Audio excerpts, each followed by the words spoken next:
may I get a girlfriend so that I can be happy, so that she can support me and I can get what I want, and then I can give her what she wants, and then we can be partners in crime and spreading the Dharma, and that I won't be lonely, and so that we can all become a fully enlightened being to benefit all sentient beings.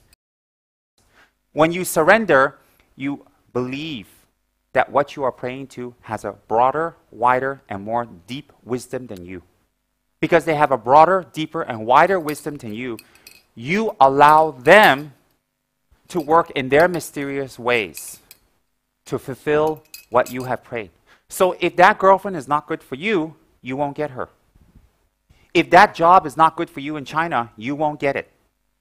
If that schooling in America on the way or while you're there, something bad will happen and it's not going to work, that prayer won't work. So when our prayers don't work and we don't get our wishes, we have a very, very deep-seated kind of thought, oh, that being doesn't have power.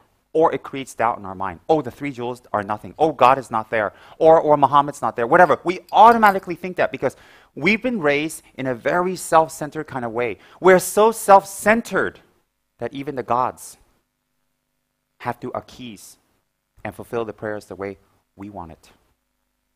If they don't fulfill the prayers the way we want it, they are not holy. I will not set up an altar. I will give up. I will not do my chanting. I will do my prayer. We are so self-centered. And you know, we're not self-centered that we're bad. That is just the way we've been brought up. That's the way society is. That's the way we're used to. When I say to you guys, the theme always is self-centeredness, please do not take offense.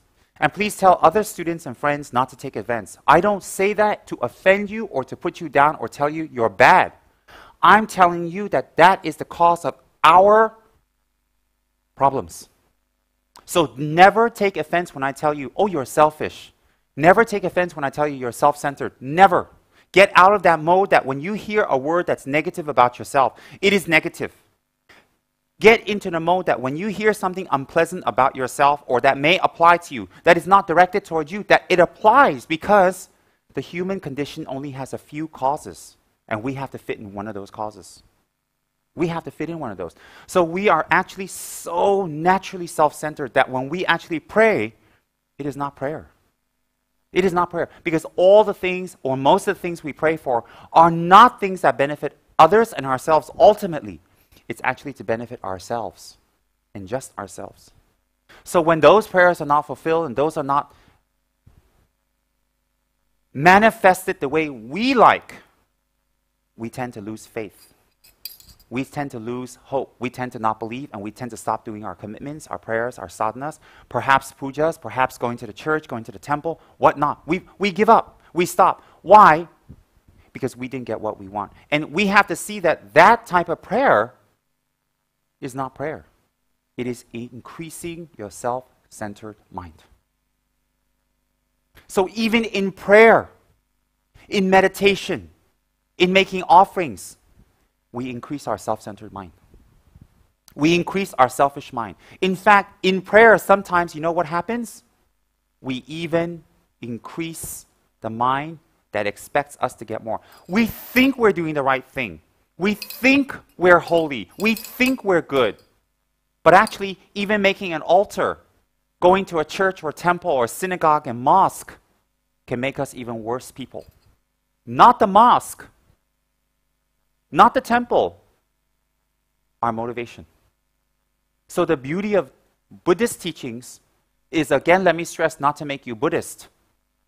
But if you happen to be, you will become a better Buddhist with attainments. If you happen not to be, it helps you to become spiritual. If you're not spiritually inclined, Buddhist teachings help you to become a better citizen. All three ways. So when we do our prayers, you listen to yourselves.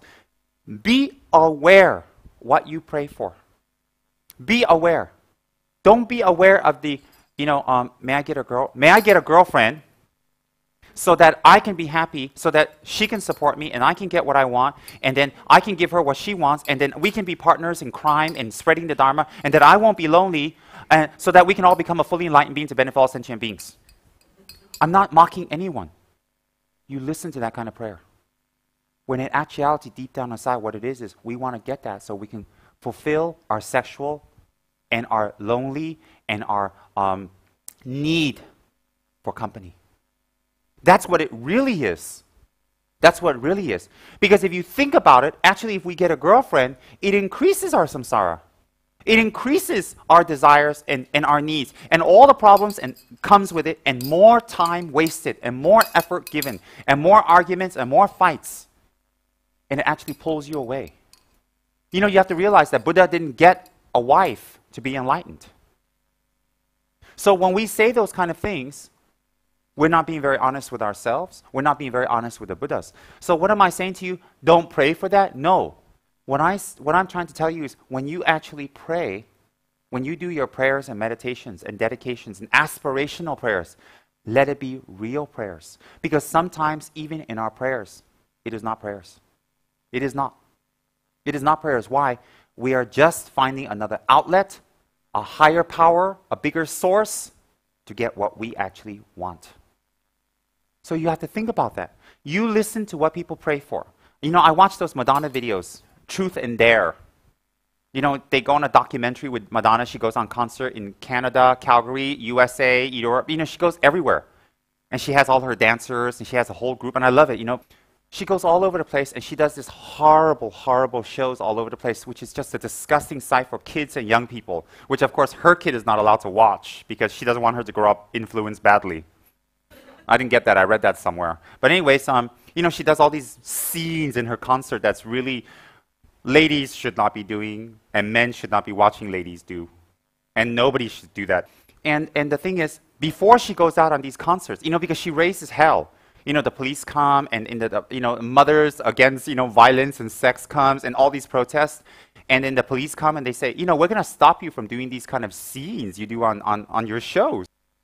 She says, no, that's my artistic talent. That's the way I express my artistic, that's my artistic expression. And the Constitution is for that.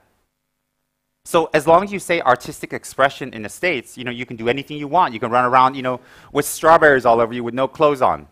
And in America, you can get away with it if you can prove it's artistic expression. You know, you're not insane. And I'm not making a joke of this, but what happened is that the police came and they stopped her and they said, you can't, you're not going on. You know, if you do this scene, you're going to be arrested right after the show, and on and on. And she says, no, I'm going to do what I want, and I'm going to do as I like it because this is my show. And so you know what she does? In front of before any show, she actually holds her dancers' hands and they do a prayer. Dear God, please give us the strength to do what we need to do. Please give us the courage and your blessings that we can give a great show and make everybody happy, and that obstacles and difficulties and problems cannot overcome us. Give us your strength, give us your blessings. And there are people out there who don't believe in what we do, and they're trying to make obstacles for what we want to do with our lives. Bless us that the obstacles go away. Amen. And I'm like, and they do these kind of prayers before every single show. The whole spiritualism is not there. It's not about spiritualism. It's you know, and you listen, and prayer has become like that. Prayer is not about becoming selfless. It's not about helping the other. It's not about taking harm and problems. It's not about absorbing sufferings. It's about, I want to do what I want to do, and if anything comes in my way, then you remove that obstacle. So if you go listen to Christian prayers in churches in America, you know, and you listen to people who go to churches and temples and holy places, and you listen to their prayers, and you listen to what they pray for, if you have any amount of wisdom, you will say that's not prayer. And that goes for Buddhists. Because if you go to a Kuan Yin temple in Malaysia, any Kuan Yin temple, if you can put a little microphone inside her statue and a little webcam, and you listen to all the people coming up to her all day long listening to what she has to put up with and what she has to listen to, trust me, there's not going to be even one person per day out of the thousands of people that visit her per day that says, excuse me, can you bless me that I'm not selfish anymore? May I become enlightened? I want to leave samsara. No, it's going to be, can I have a TV set? You know, can my kid get a scholarship to Calgary? You know, I'm taking these slimming pills, they ain't working. Can you give me wisdom to find a new slimming pill? You know, can I have the lucky 4D because, you know, my husband broke his whole body and only his eyes blink and work and nothing else on him works, and it's creating difficulties for me during the day and night. I mean, think about it. if you can put one of these microphones and these webcams behind, and I want to do that. One of these days, I want to do a survey. I want to open up a Kuan Yin temple somewhere and tell everybody performs miracles and put a webcam there and a little speaker. Okay, your wish is granted. They'd be like, what? Wouldn't that be fabulous? I would love to do that. I mean, what's the big problem? I don't know. Every 100 person, it goes, okay, your wish is granted. It's like, what? Maybe speak in Mandarin. There's something very musical that your wish has been granted. But if you think about it, and I'm not meaning criticism to anybody. You think about the prayers that you make to the three jewels. You think about it. What is spiritual about it? I'm not innocent either. I find myself guilty. I catch myself. So what I'm saying is, when are we really spiritual? And you know what's the problem here? The problem here is not that you're not spiritual. The problem here is not because you're bad. Because you've been brought up in a materialistic society, such as one place is Malaysia, which is just a fabulous country. Advanced, booming, food and everything is so easy. Singapore, Malaysia, Taiwan, you just go to these places. I mean, like, wow, or whatever you want, you got money, you can buy it. And then you're brought up that way, make money. Have this, and then you will be perfect. And we're brought up that way from our parents and our parents. And our parents telling us that are not bad. Because their parents and their parents, most of you probably came from China or India or wherever, where, you guys came to this country as immigrants to make a better life. So the whole mode of your grandparents was, I've got to make sure my kids are fed, and they have a house, and they never starve, and they never go through famine like I went to in China. And that's very normal. And you think that's bad? No, it's not bad. You see, the problem is once you overcome the famine, and you have a certain amount, it becomes ingrained that I have to make more, and more, and more, and more, and more. So business deals become money, social events become money, going to charities become money to be seen at the right place so we can get more business and get more people to like us. Dharma becomes money, doing work becomes money. Anything we do becomes a factor to make money because this survival instinct in us is very strong from our parents, from their parents, and their parents. Why? Everybody knows China is such a big country in the past on a sociological analysis. And there was a lot of famine, and people really starved. And people from China at that time were really scared to be hungry. Nobody leaves their country to become a citizen of another country because they weren't having a good time in their country. Nobody. Now you're not Chinese. Now you're not Indian. You are Malaysian. You are Malaysian. There's no distinction. All people in this country, Malay, Indian, Chinese, are Malaysian. The end. But, originally, there's this ingrained kind of thinking. So we have to understand on a sociological kind of basis, and also on an economic basis, socio-economic basis, and on a religious basis of why we actually go to temples and pray for this. Why? So when I tell you you're self-centered and you're selfish and you keep thinking about yourself money, please never take it as criticism from today on into the future and also all the things I've said in the past, because it's not. What I'm trying to do is to help you self-explore where this comes from and where our dissatisfaction and unhappiness actually arises from. Where it arises from.